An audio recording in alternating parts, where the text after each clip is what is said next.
Hello students, आज हम electric field lines हैं उनके बारे में जो है डिस्कस करेंगे। तो ये सबसे पहले आता है कि इसकी डेफिनेशन हमने पिछले वाले वीडियो में बताया था आपको।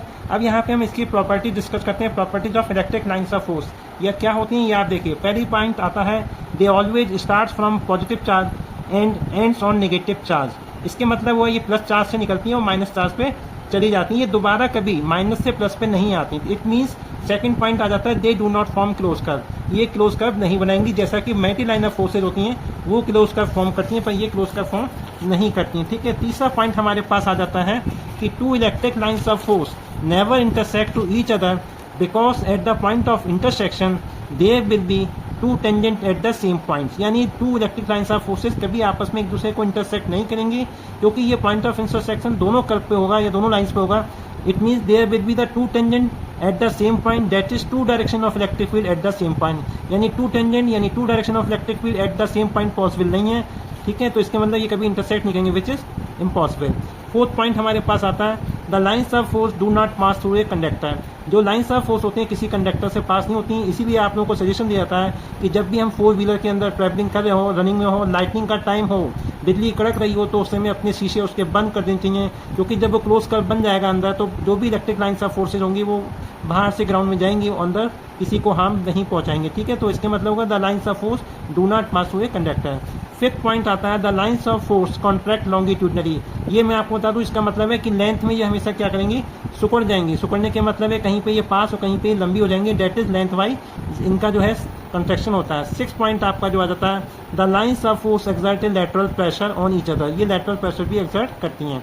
अब इसमें एक चीज़ याद रखनी पड़ेगी कि जो हम न्यूमेरिकल कंसीडर करेंगे तो उसमें इलेक्ट्रिक लाइन्स फील्ड लाइन्स को कैसे शो करेंगे, तो जहाँ पे आपका प्लस चार्ज प्लेस किया गया है पॉजिटिव, वहाँ से electric lines of forces outward direction में होनी चाहिए और निगेटिव चार्ज पे इनवर्ड डायरेक्शन में होनी चाहिए। तो जैसे कि मैंने बताया था कि लेंथ वाइज, तो यहाँ से यहाँ तक लेंथ क्या होगी, ये डायरेक्ट हो जाएगी जो स्ट्रेट लाइन है, और वैसे जो कर्व्ड होगी वो ये वाली होगी। तो कर्व्ड वाले की लेंथ ज़्यादा आएगी और ये वाली जो हमारी कम आएगी। तो इसके मतलब लेंथ वाइज कंट्रैक्शन के मतलब यही हो जाता है। तो हमेशा ये प्लस से निकलेंगे और माइनस में एरो आपको जाता हुआ या एंटर करते हुआ दिखाना होगा।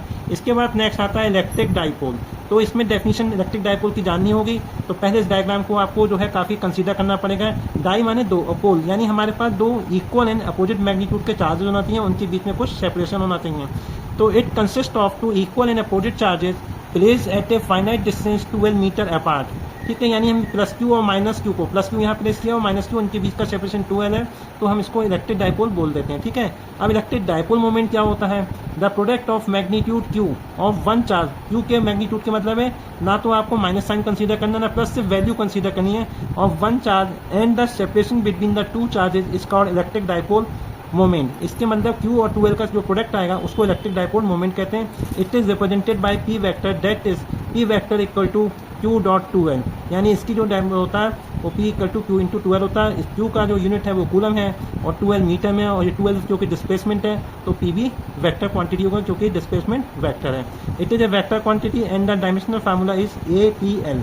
ATL के मतलब चार्ज की जो होती है वो आपको मालूम है एम्पियर इंटू टाइम हो जाएगा, और लेंथ का L होता है, इसलिए इसको हम यही जो है इसको डायमेंशन फार्मूले को एंड करते हैं। अब इसमें आता है कि नेक्स्ट पॉइंट कि हम इसके इफेक्ट से और क्या क्या चीज़ें कैलकुलेट कर सकते हैं। तो यहाँ से सबसे पहले हमारे पास आता है electric field intensity due to electric dipole. ठीक है, सबसे पहले एंड आता है हमारे पास इन एंड ऑन पोजीशन और axial position. End on position और एक्सियल पोजीशंस को हम कैसे देखते हैं वो हम आपको बताते हैं। यहाँ सबसे पहले डाइपोल को प्लेस करेंगे।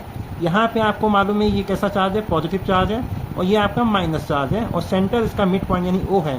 सेंटर O से P पॉइंट का डिस्टेंस हमने स्मॉल r एज्यूम किया हुआ है, और A से यहाँ तक का जो P तक का डिस्टेंस है वो आपको फाइंड आउट करना होगा। सिमिलरली B से P तक का टोटल लेंथ आपको मालूम है 12 है, तो OA L हो जाएगा और B भी हमारा L हो जाएगा। तो AP जब निकालेंगे तो OP में से हम OA को माइनस करेंगे यानी R माइनस L आएगा, और यहाँ से जब BP कैलकुलेट करेंगे तो OP प्लस OA यानी R प्लस L कैलकुलेट करेंगे। पॉजिटिव चार्ज जैसे भी मैंने बताया था, इसकी P पॉइंट पे जो फीड होगी वो आउटवर्ड डायरेक्शन में शो करेंगे, और निगेटिव की हम इनवर्ड डायरेक्शन में शो करेंगे। क्योंकि इंटेंसिटी है तो यहाँ पे हम सिर्फ P पॉइंट कंसीडर करेंगे। अब पॉजिटिव चार्ज की जो फील्ड निकालेंगे, electric field intensity on P due to positive charge, तो आपको मालूम है कि इस चार्ज को ना कंसीडर करते हो, सिर्फ पॉजिटिव चार्ज ही कंसीडर करेंगे। तो फार्मूला आपको बता चुके हैं, 1/4πε0 चार्ज अपॉन डिस्टेंस स्क्वायर यानी AP स्क्वायर होगा, और AP की वैल्यू R-L स्क्वायर है। ये फर्स्ट इक्वेशन आपको आ जाता है। Similarly electric field intensity due to minus charge as point P is given by, जो हमारे पास E2 मैग्नीट्यूड में आ जाता है, तो इसको 1/4πε0 Q अपॉन BP स्क्वायर लिखेंगे, और जो उसकी वैल्यू है वो R+L सब्स्टिट्यूट कर देंगे। ये आप जानते हो डिनोमिनेटर में ये वैल्यू जो है R-L है, और यहाँ डिनोमिनेटर में R+L है, जिसका डिनोमिनेटर लीस्ट होता है वो वैल्यू ग्रेटर होती है। Therefore E1 is greater than E2 since AP is less than BP।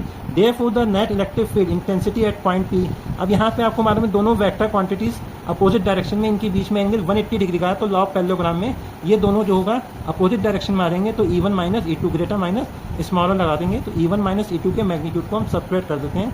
जो कॉमन टर्म से Q/4πε0 ये ब्रैकेट से बाहर रखते हैं, और ब्रैकेट के अंदर R-L whole square minus R+L whole square. फिर आप इसका एलसीएम लोगे तो वो यहाँ आ जाएगा नीचे प्रोडक्ट में, और ये A square minus B square से A+B और A माइनस B से ये कैलकुलेट हो जाता है। फिर आपको मालूम है Q और 2L एक ब्रैकेट में रख सकते हैं, क्योंकि डायपोल मोमेंट के बराबर हो जाता है, और ये हमारे पास 2 आ जाता है, जिसको हम, और नीचे ये आपको मालूम है A+B A माइनस B से जो है A square minus B square whole square आ जाएगा।